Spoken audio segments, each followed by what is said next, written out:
stages, I would like to thank you for coming out to the 2022 Colorado Disc Golf Hall of Fame kickoff for the season.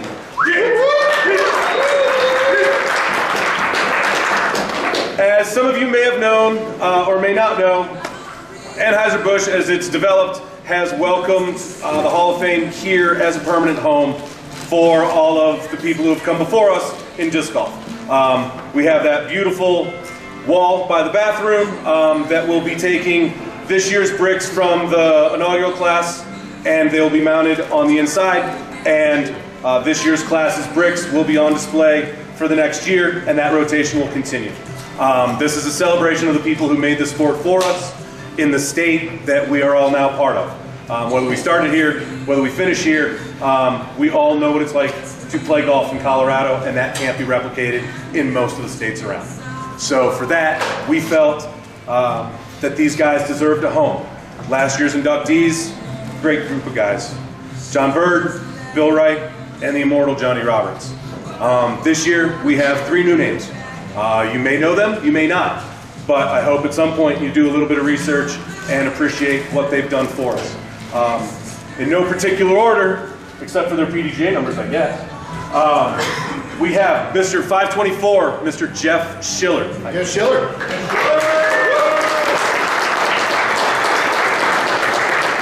Jeff Hungerford, Mr. 688, who's also one of the original board members for the Hall of Fame.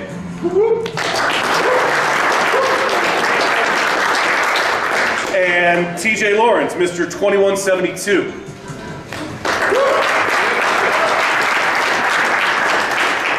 For various reasons, they may or may not have been able to join us today between weather and distance, but that does not mean that they are not here in some way, shape, or form.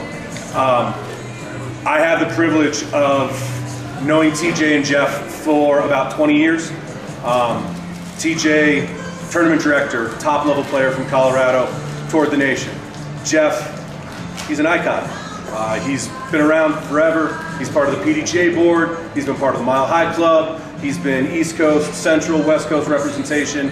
And just as importantly, he's a 60-plus-year-old player out kicking ass on tour all the times that he can. Yeah. Mr. Schiller is in Mr. Harrigan's court. Yeah, I've known John since about 2016. Guy just emails me out of the blue before spring fling, and every time I've met with him and talked with him, I've learned something new about Johnny Roberts, John Bird, disc golf in Colorado. He is just the history of disc golf growing in Colorado, and he does many other disc-related sports, but he really helped set the foundation in Colorado alongside many other great names that we're going to hear through the years, and building up to this, what we have here today. So, you know, because of these 3 fantastic gentlemen,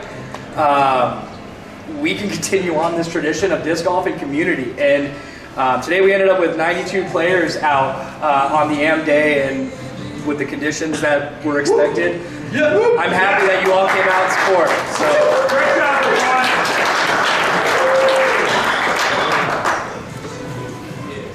We will be sending out an email post-event follow-up, and one of the things that we're going to point out is we're going to include a form to the Google form to submit anybody that you feel deserves to be there.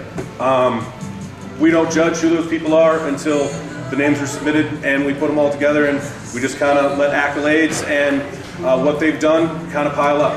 So please, anybody who's influenced you, influenced your game, introduced you to the game, been a great CD, made you come back. If you feel they need a little bit of honor, give them that little bit of honor. It means a lot to me. This was a project that COVID almost killed, and I'm glad we didn't let that happen. And again,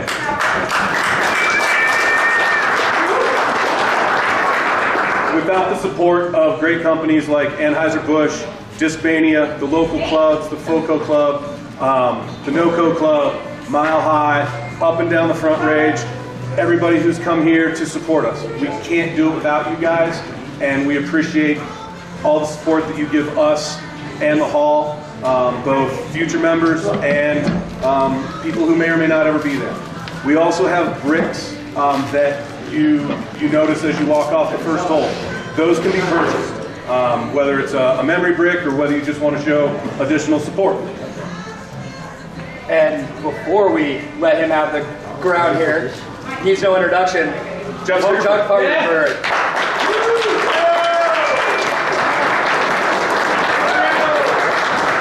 I'm so sorry, everybody. That was 2 minutes! Is this it? Am I speaking? We're live. Please. All right. Well, as most of you know, my name is Jeff Hungerford. I've been competing as a disc golfer for 48 years. This is actually the beginning of my 49th season. Currently, I serve on the board of directors for the Professional Disc Golf Association. So if any of you have any complaints, please come to me and I will direct you to the right person. I'm just going to do a very quick summary of Frisbee golf and Frisbee in Colorado. I started in 1974, and my 7th grade teacher had an idea that he was going to hold this Frisbee golf tournament and put up a brand new car as first prize. And so I came home from college, and we communicated. That was the summer of 1974, and I played in this tournament. And it's not the first competition ever, but it's certainly the first big one. And it was just a couple weeks before the very first World Frisbee Championships. And so in 1974, I got back to Colorado as a sophomore in college, and I laid out Colorado's first Frisbee golf course. And this Mylar draft was made by Ruben Machado, who worked for the Department of Physical Plant at the University of Colorado. And I laid out 9 holes, and a year later,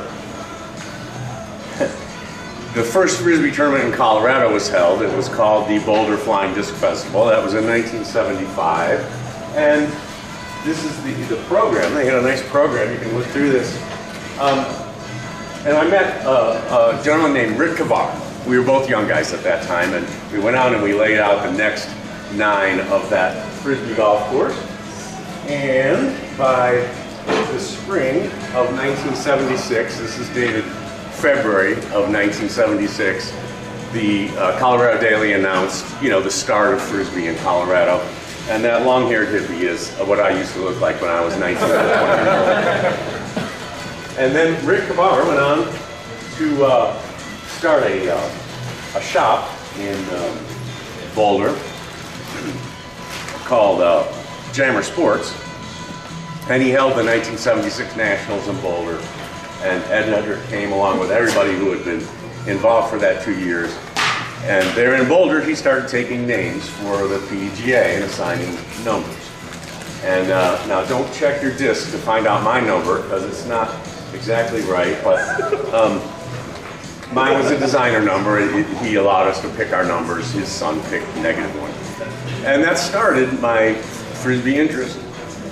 And I won't go through the last 45 years, but it brings it up to modern times. And I'd like to let everyone know that as much as we worked hard in those early days to start Frisbee events, we never worked nearly as hard as people like Kyle and Kyle.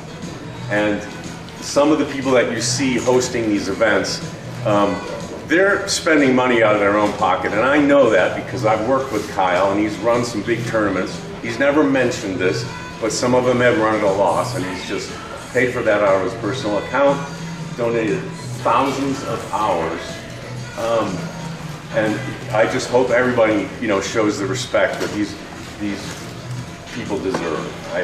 Yeah, Kyle.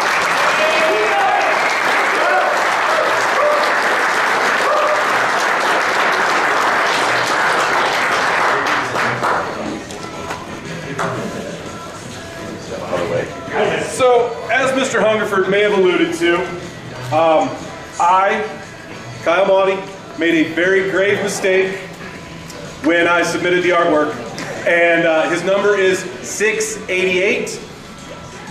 These now incredibly highly sought after collector's items say that his number is 668, which is not. It's belongs to a person who hasn't played since 1985 named Maurice Ferrer. So Maurice, welcome to the Colorado Disc Golf Hall of Fame. Jeff, my truest apologies on this slight oversight. With that said, we do have these available at a discounted price if you're interested in them. If you would like to get one of these with the up-to-date, accurate, edited ones, we will also be shipping those out. If you have interest about that, hit us up after your round or drop us an email and we'll take care of all of that. Got anything to add? Yeah, just the last few things, everyone. So we are in the process of working through our 501c3 status as a organization. We are a registered nonprofit, so just to reiterate, there is not a single amount of funds that are being taken out of these events, these sales, the brick sales that we've had through the years, the winter series, that is going to financially benefit us running it. It's all going to what we are trying to accomplish in recognizing the people who helped build this sport up in Colorado. Anheuser-Busch has been a phenomenal partner, so if you ever see Greg, just thank him profusely. I want him to be annoyed by it, because he's really been a champion of helping us keep this thing rolling here. But also, it's bigger than just this course in here. We're throughout Colorado. We want to be a representation of Colorado. With that said, we are hosting the Colorado State Disc Golf Championships this year in September 23rd through 26th. We are bringing it back down where some people call home, Colorado Springs and Pueblo. So we will be running it there. As you said, this may be our home for the Hall of Fame, but we want to bring disc golf around the state. So we're not planning on it and just wanting it to live in one area. We want to bring it all around and do it together. And it takes the actions of all clubs, all groups, everybody. Mile High, Dragon, NoCo, Pikes Peak, Longs Peak, all of them together to create what we have now. Even our friends up in Wyoming have been phenomenal supporters of the causes that we've been doing here, just to grow and be with it. So on behalf of Kyle and myself, thank you all so much for not just the support of today, but the continued and long-term support. When Kyle came to me in 2020 with this idea of the Hall of Fame, and as he said, it almost died. COVID definitely almost killed it. The goal was the 303 Open. That year was going to be the announcement of the inaugural class. And unfortunately, every time we got a step closer to announcing it, COVID kept killing it, which is why the first class was announced in 2021, but elected in 2020. The 2021 class was announced in 2022, elected in 2021. We'll catch up. And hopefully this year, we'll have a class by the end of 2022 announced, so that when we hit next year's Hall of Fame championships, we can really hit the ground running and celebrate these individuals again. But thank you all so much.